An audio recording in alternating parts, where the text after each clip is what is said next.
It's our last Summer League episode. We're going to talk about some of the surprises from rookies to second-year players to players that have been floating around in Summer League who surprised us in the best ways coming up on Locked On NBA Big Board.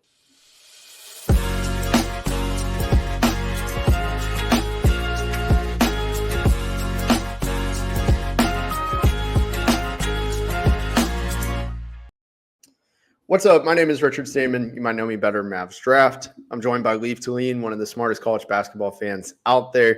And I'm also joined by James Barlowe, who is one of the biggest risers on draft scene. A fellow NCAA football player. There's two of us on here, NC25, that play it. James is one of them as well. So we really appreciate you. We're trying to convince Leif. So in the comments, just try and convince Leif. I played one game. I generally play one game. Hey, you told me you got it on video game. That counts. But I told my friends, if I score, I win. I scored 35 points, still lost, but I was pretty proud of myself.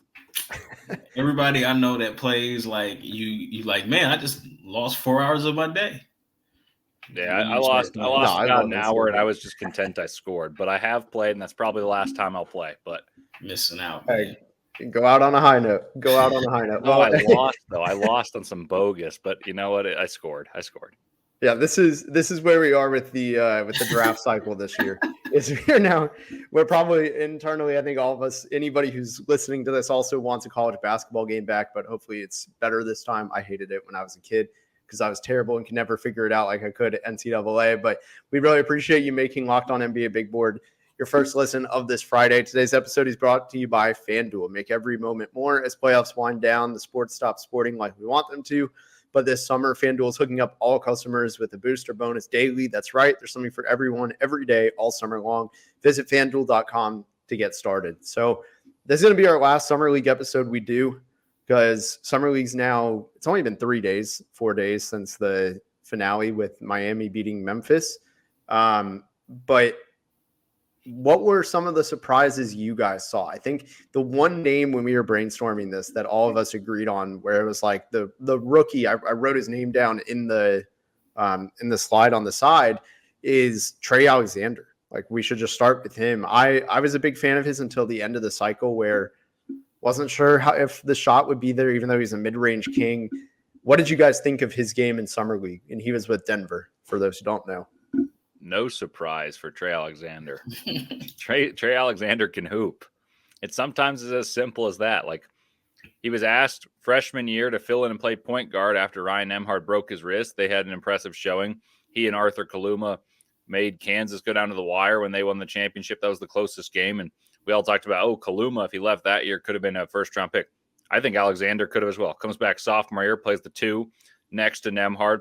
Is really, really good. Comes back junior year, plays the point guard because Nembhard transfers to Gonzaga, and he has an excellent year. 17, 5-5, plays good defense, 6'10" wingspan.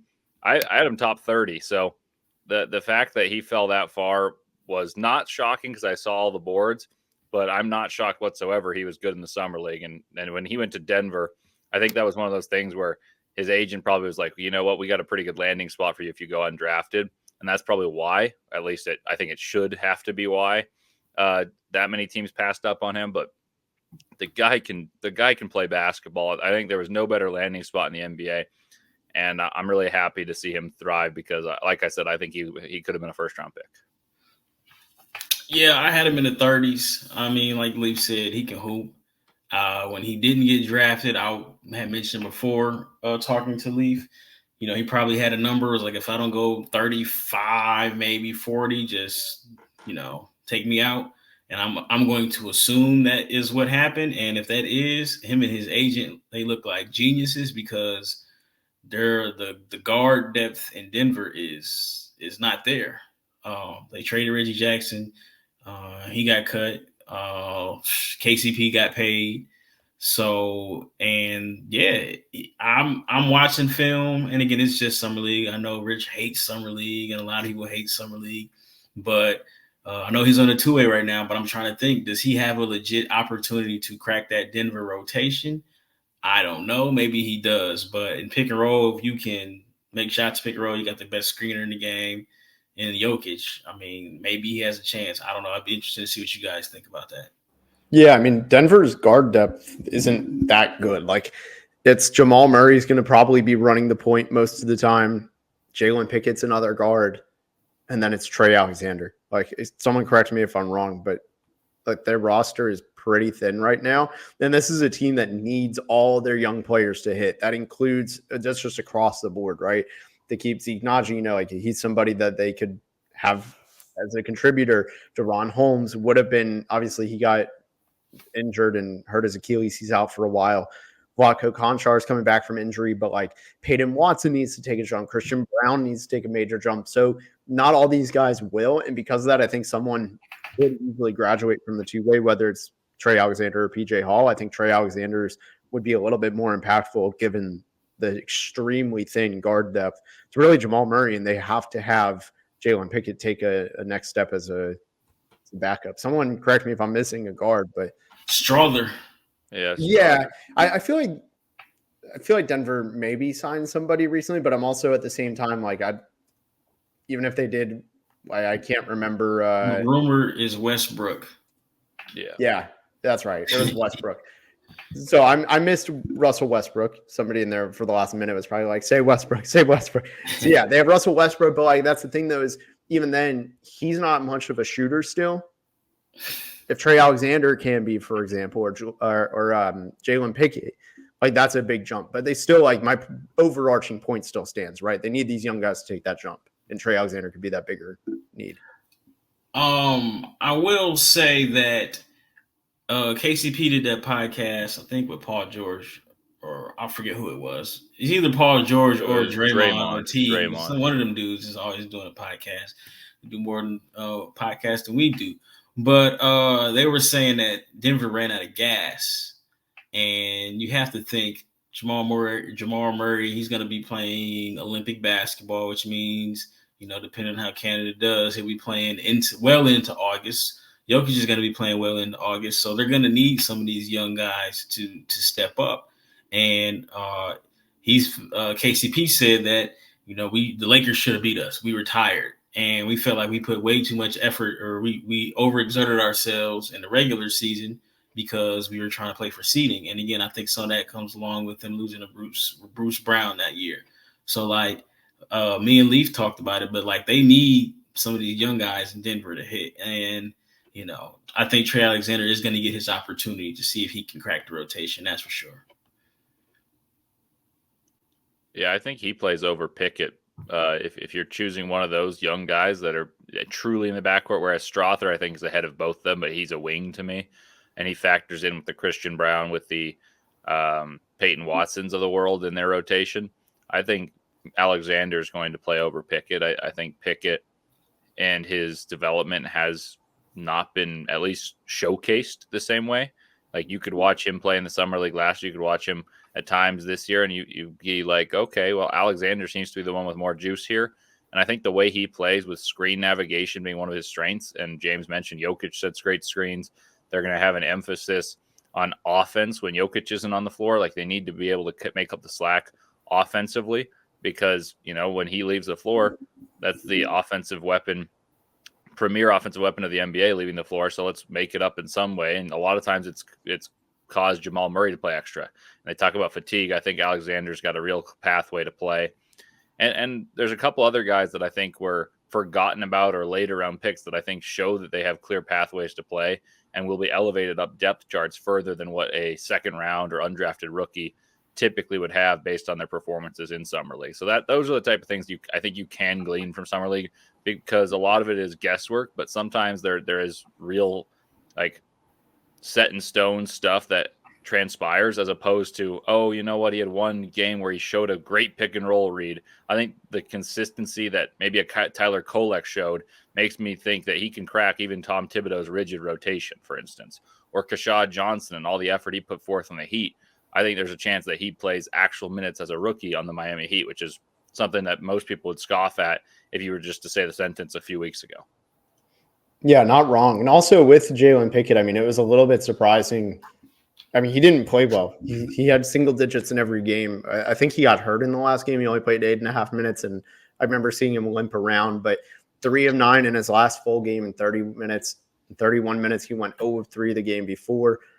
First game, he went 2 of 10. So, like, his leash is thin, especially because he's a little bit older of a prospect too. So, yeah, like, I agree. Trey Alexander could be that guy to really come in there and make that next jump for one of those two-way guys. Again, it's just like that team needs somebody to quickly come in, graduate from a two-way, be a contributor.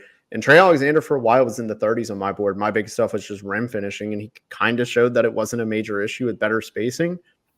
I could see it translating right away. I think it's that simple. Like, he could easily graduate if the depth is poor and there's injuries in front of him. He's going to have an easy path into NBA minutes. We're going to talk about some other rookies and sophomores that showed out. So anybody from the last two drafts really that we liked in Summer League as a surprise that we may not have had our eyes on. So a lot of second rounders and, undrafted free agents, some guys that came out of nowhere.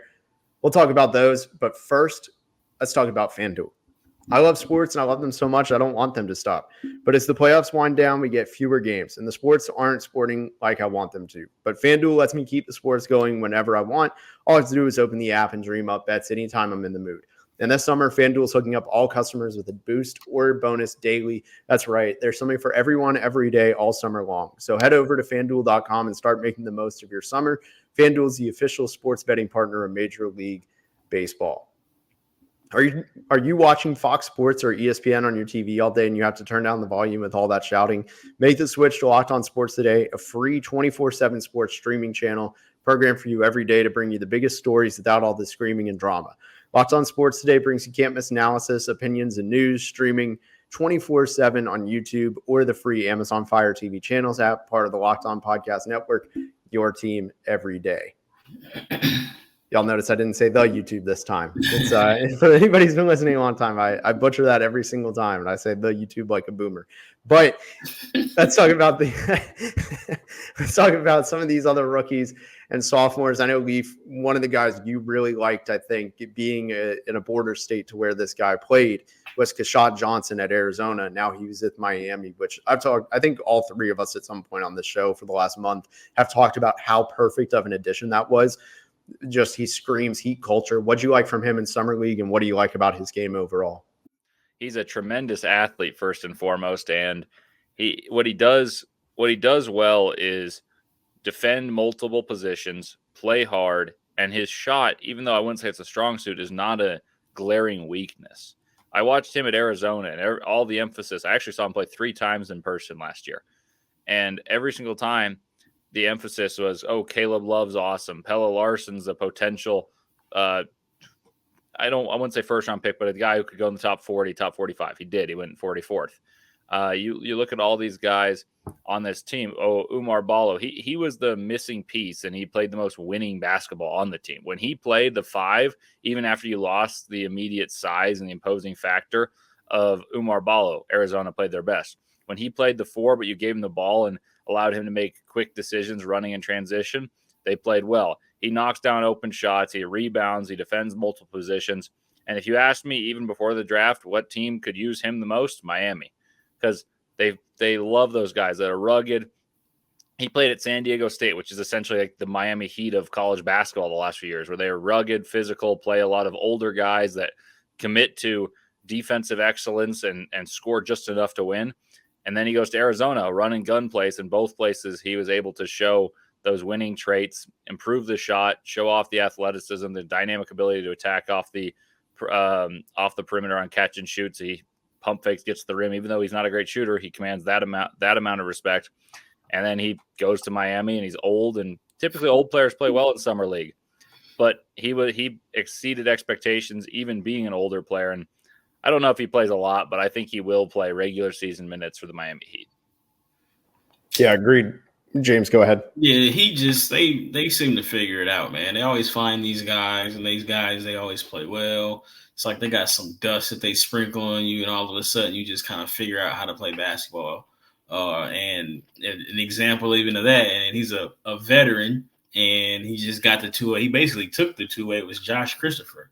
Like, he said he got benched that first game, and then he comes back and he wins the Summer League MVP. He turns into like J.R. Smith somehow. Like, something that the Heat does, it works. But as far as like Keshad Johnson, like I just wish other teams would I wish he had another opportunity somewhere else, and other teams did. I mean, you can't say it's the Heat or him, but they had opportunities. But it's like cracking that rotation. It is going to be tough. I think they lost Highsmith, I believe, to free agency. They're trying to get rid of Duncan Robinson, but Jaime Jaquez is going to play more minutes this year. They did lose. I forget which one it is. They lost a Martin twin, but as far as like Keyshawn Johnson cracking that rotation, I mean, he can play, and maybe it works out for him. But like I said, the Heat they figured out. Like it seems like everybody they featured this summer played well, whether it be the rookies, the undrafted guys. Like everybody that they was like, hey, put this Heat jersey on, they look good, and it's amazing that they continue to do this. Yeah, so they lost Caleb Martin and they actually kept Haywood Highsmith. So Okay. it'll be another undrafted free agency, just success story from him to learn from. Like it happens every single year. If you see the Miami Heat pick up somebody where you go, well, they need the right situation to fit and to hit. Yeah, they're gonna hit on like in Miami. That's usually where the right situation is, especially on the wings. Like it's a team that's pretty lacking, I would say, in the wing depth area, and especially like you said with Caleb Martin being gone to Philly, like that was a big hit. There are definitely some other guys I was thinking about too that I think made a really big name for themselves. I mean, we talked about G.G. Jackson quite a bit. Another one, I'll save the veterans, I guess, for later, but even Cole Swider. I mean, Cole Swider also with Miami was somebody that stood out, but the other big one I was going to say was I can't remember. I think he was on he was either the MVP or not on the first team for all summer league. It was something weird, but Jalen Wilson with Brooklyn. I'm really excited to see what he does because I don't think Brooklyn's done selling. I think Cam Johnson probably is gone. I think they'll just fully embrace the tank race. Oh, they are. Yeah, and I think Jalen Wilson now has a very strong leg up into being like an actual rotation player because he had flashes of being in the rotation last year, but it was a little bit raw, and I think the summer league just really helped him. He needed those reps. They just signed Killian Hayes, so it looks like they're in the, if you don't want to call it the tank, they're in the give a guy opportunity phase, if we're being polite. So Killian Hayes has an opportunity to resurrect his career in Brooklyn. So, yeah, maybe Jalen Wilson does get an opportunity to play. Like, when he does play, he plays well.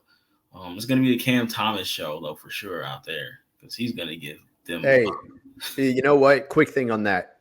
Everybody talked last year about how Jordan Poole would win the scoring title because empty stats. Cam Thomas, if there was a random contender, he's not going to do it because it's always usually those top tier guys. If there was ever an outsider that's going to do it this year, it's Cam Thomas because that man is going to get even more shots. He's going to be in the high 20s or maybe not the high 20s. He's going to be in the 20s though. And when you get that, you're going to have some big games sprinkled in there. Anything's possible. Did Kevin Martin like 10 years ago crack the top 5 for scoring? Like I kind of feel like it's going to be like that where a guy that is not all that amazing of a player but can really score like Kevin Martin, that's the Cam Thomas. And so you need a few of those type of games. I'm gonna fact check this because I'm genuinely curious. I know he had a few. When he was with Sacramento in 2009, he 100% was. He had 24.5 points per game, which now that's pretty common. But in that era, it wasn't as much. He ended up being I went to the wrong year, but I think he was somewhere in the top 10. I got a name for you. First team all didn't really matter scoring. Corey Maggette. Oh, man. Got to the free throw line like crazy. Corey Maggette used to run into you full speed with these big old broad shoulders. And I know he averaged 22 a year with the Clippers. I need to see we can't even say his nickname on this show. Huh? We can't even say his nickname on this show. That's yeah. I don't want to get an email from the from anybody about what his nickname is. Yeah, that kind of empty stats kind of guy, that high volume, not going to help win a ton of games guy. And it's not like a knock on him as he's an empty stats guy, but it might just happen on one random year because we see it a lot. He was 14th in the league in scoring that year. That's crazy. Yeah, Cam Thomas is 100% going to be that. Yeah. Are there any other second-year players or undrafted rookies, second-rounders that stood out to you guys in terms of just like big jumps, just had some strong games, anything like that? I got a player that I don't know if it's the exact parameters, but Scottie Pippen Jr. Oh, I saw yeah. in person. He was guarding like crazy against Keontae George, and then he scored. He finished one of the leading scorers in the entire summer league. Defended. I think he showed that he's more than just a name. Like obviously Scottie Pippen is his father, and now I think he commanded some respect for his actual ability on the basketball court as opposed to garnering roster spots based on the name, which I think is an unfair narrative, which he held for a while. And I think he gets a roster spot somewhere. I think he still probably plays plenty in the G League, but he was extremely productive in the summer league, and it looked like a tangible jump from like what we saw from his brief NBA stints and G League stints prior. Yeah, I had Scotty in my top 60 when he came out. I think it was now 2 years ago. It might have been 3. I've lost track on some of these guys, but whenever he came out, I was a big fan. Like sometimes it just takes a little bit longer for some players more than others. Another one kind of like him was Ethan Thompson. He had a really good California Classic, doing a lot of the same thing. Defense, hit 3-ball at a high level, was able to score. Those kind of guys, I think, really brought themselves onto the radar. Obviously, Scotty a little bit more than the others, but I think ultimately those two are big names. James, any other guys last ones before we go on to veterans? I mentioned it before. I'm gonna mention him again. Isaiah Stevens can play. Yep. He can play short, but that doesn't matter. He's really good at pick and roll. He'll probably be. I know he got an Exhibit 10 with Miami. Dude, how many guys? Huh? How many Heat guys are we going to like? It's a testament to them, though. They hit on everybody. It looks like they don't. It doesn't look like they make mistakes, but he can play. I mentioned before. I didn't think he was going to get drafted, but it seems like a guy that will eventually find his way on a roster. Whether or not he sticks, I don't know. Again, sometimes that's the circumstance, because when you're talking about players 425 to 475 in the world, it's not always about can he play in the NBA. It's about, is he going to accept this role? Is he going to get his opportunity to play? But Isaiah Stevens can play pick and roll basketball. Is going to be easy for him.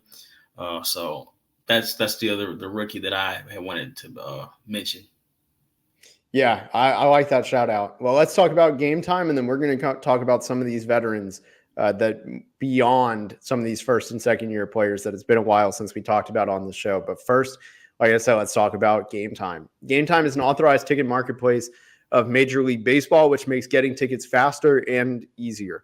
Prices on the Game Time app actually go down the closer it gets to first pitch. With killer last-minute deals, all-in prices, views from your seat, and the lowest price guarantee from them, Game Time takes the guesswork out of buying MLB tickets. I've actually used Game Time to look at the 3D seats, make sure I'm sitting in the shade on a hot summer day. Highly recommend doing the same thing as well. Take the guesswork out of buying MLB tickets with Game Time. Download the Game Time app, create an account, and use code LOCKEDONNBA for $20 off your first purchase. Terms apply. Again, create an account and redeem code LOCKEDONNBA for $20 off. Download Game Time today. Last minute tickets, lowest price guaranteed. All right, last segment. Let's talk about some veterans here. These are guys that I'd say 3+ years of being in Summer League. And really anybody I would say that just hasn't latched on to the NBA, but has tried multiple times. The biggest name I think that had the best success was DJ Steward from Duke. He's somebody who I have yet to sell my stock on, for better or worse, in the NBA. He's not quite a point guard, but he showed a lot of point guard skills. He had a really good year last year. I think he was with Philadelphia and the Summer League, and then played with the Celtics G League team. He shoots the ball really well, and he just finds a way to score and make people around him better. He's also a pesky defender. I know he was one of the 10 most efficient players in Summer League this year. So I really liked his game. Any thoughts on DJ or any other kind of names that were floating in limbo heading into Summer League that you guys liked? Go ahead, Leif. Well, regarding DJ, I've probably said this for 3 or 4 straight years. He's just too light to play the 2 guard, and I don't see him as a passer. So he's in a positional limbo, and I don't think I'll ever convince myself the opposite way. So Richard and I are completely opposite sides of the spectrum here. I want him to do well. I just don't see it. I don't think he should have left Duke. And honestly, I wouldn't be in today's NIL world. I think if he had a second go of things, he might be a fifth-year senior right now and be raking in $2 million per year. But yeah, no. Regarding him, I'm happy he played well. I just don't see it in terms of the NBA potential side of him. It's understandable. I mean, he's 6'3", 6'4", not a point guard, not a two. It's a tough spot to be. I had mentioned Josh Christopher earlier, but a summer league veteran who got a two-way, know the young man, Keaton Wallace, got to play point guard in Atlanta this summer league, and I think that is great for him because he played point guard in high school, just like everybody plays point guard in high school for the most part. But he played point guard in high school, but he had legit point guard skills.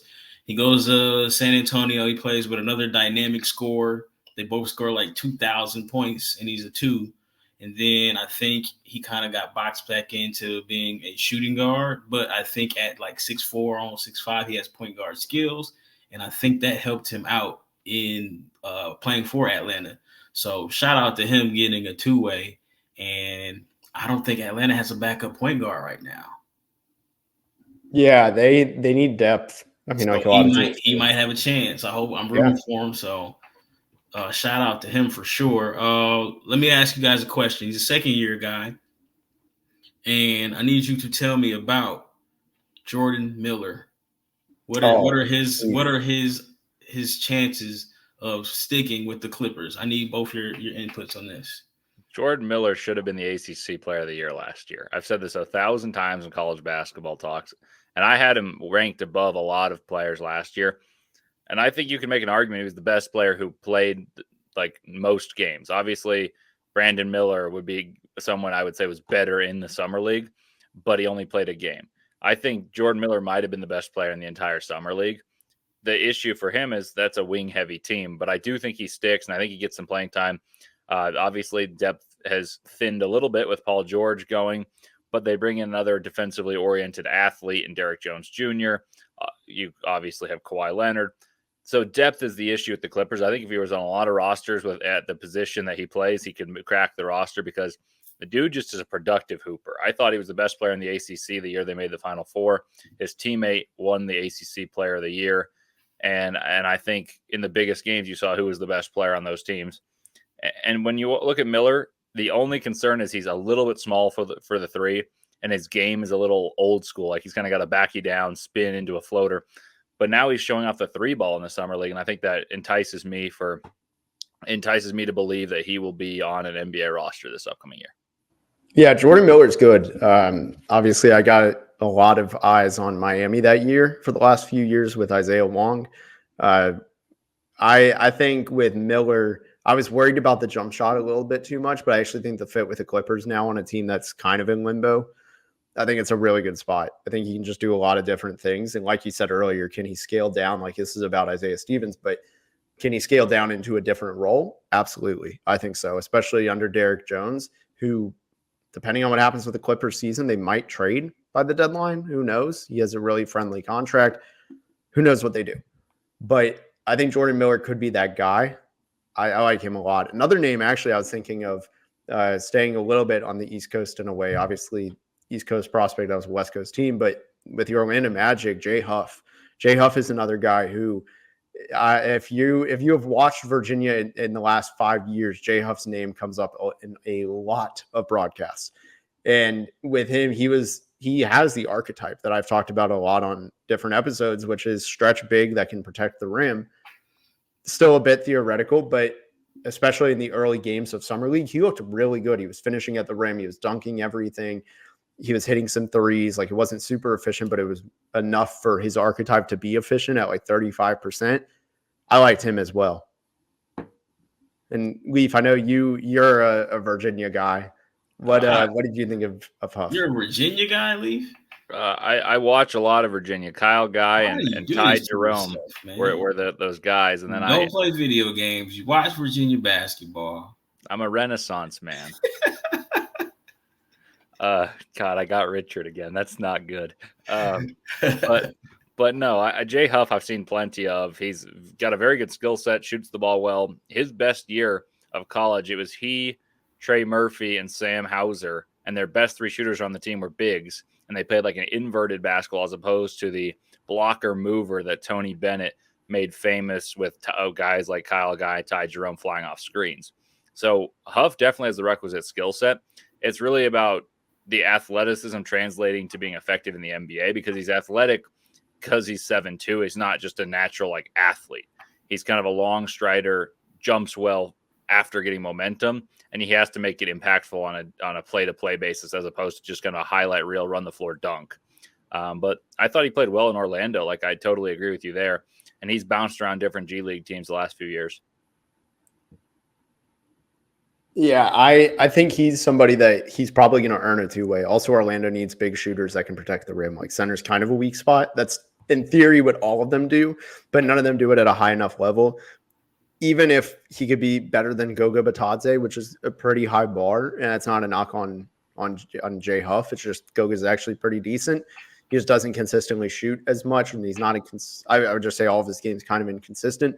The Magic are looking for someone like that, and I think that is enough to get him the two-way. Were there any last names? Huff signed a two-way with the Grizzlies.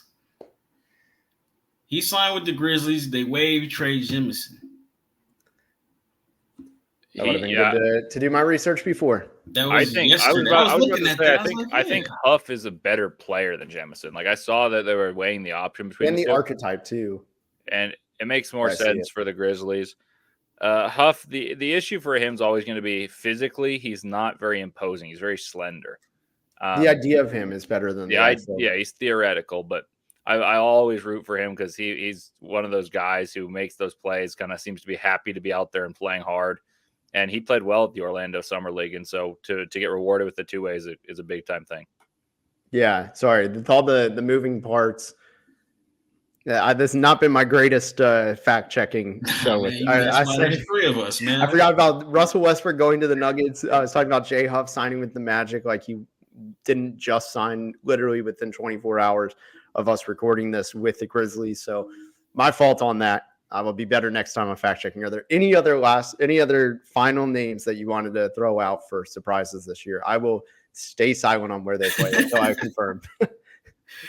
That's all I can really think of. I mean, I think Bobby Clinton showed some flashes. I'm just scrolling through.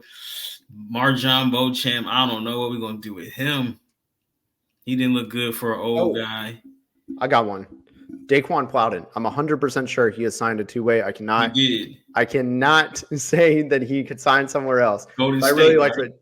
What's up? Was it Golden State, right? Yeah, it was Golden State. Okay. Yeah, he played with them in Summer League, and they gave him a two-way. That was a big one. He's somebody who I monitored a lot. I remember him when he was all defense at Bowling Green. And I gave him a quick look. I didn't think the shot was that good, and now the jump shot has gotten so much better. If you look at what the form was at his final year in the MAC at Bowling Green to what it is now, drastic night and day. And I think that alone is what got him there. He's still a great defender. He can be an off-ball player. I really liked what I saw from him. He was efficient, just did all the right stuff. And I had multiple people telling me, like, you know, about how impressive he was in Summer League, saying, like, this is the guy to keep your eye on. So I liked it. I liked what I saw from him. That's all I have. Yeah, no way for me to get that information wrong this time, finally. Ended on a high note.